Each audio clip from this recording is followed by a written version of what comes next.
Bitcoin proved that digital money can work without banks. But it rests on two assumptions that may not survive the next 2 decades, that mining stays decentralized, and that elliptic curve signatures stay unbreakable. Byze is a Bitcoin core-derived chain that rebuilds both foundations, RandomX proof of work and mandatory post-quantum signatures, on a live mainnet. Start with the threat. A large quantum computer running Shor's algorithm breaks the math behind ECDSA, RSA, and Schnorr in polynomial time. Hash functions are different. The best-known quantum attack, Grover's algorithm, only square roots the work, so a 256-bit hash still offers around 85 bits of security. That is why Byze builds its signatures entirely out of hash functions. Now the mining layer.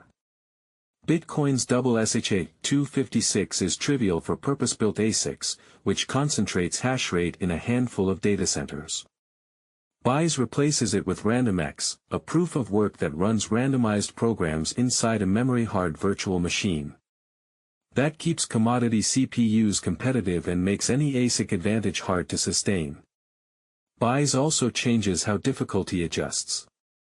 Instead of Bitcoin's 2016 block window, it retargets every 6 blocks, roughly once an hour. And for the first 10,000 blocks, a soft launch pins difficulty at the minimum so early CPU miners can find blocks. The trade-off is more retarget variance in the network's first hours. For signatures, Byze starts with xmss.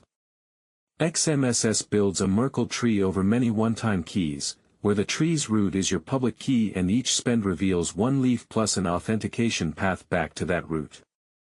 A height 10 tree gives 1024 signatures per key.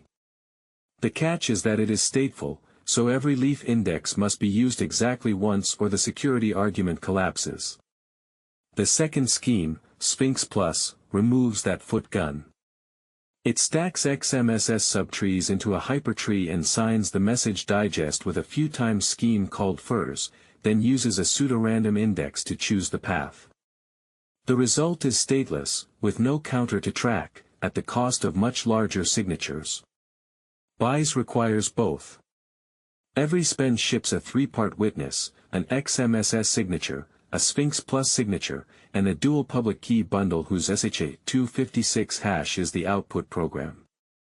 Both signatures must verify against the same transaction, so a break in one family is still covered by the other. Consensus rejects ordinary ECDSA, Schnorr, and old witness outputs outright. The protection extends to blocks themselves. After a valid RandomX nonce is found, the miner appends a quantum signature tail to the block, xmss plus Sphinx Plus over the header hash. Proof of work still validates the header alone, but a mainnet block missing its tail is rejected. So even a 51% attacker also needs the block signing keys. Running it stays familiar. Run the standalone Byze miner in solo mode, or let your node attach the quantum tail when you mine through it. Rewards land at a quantum Byze address you control. Byze's mainnet is live but young. Its reference xmss and Sphinx Plus engines are integration-oriented, with migration to the standardized byte layout still on the roadmap.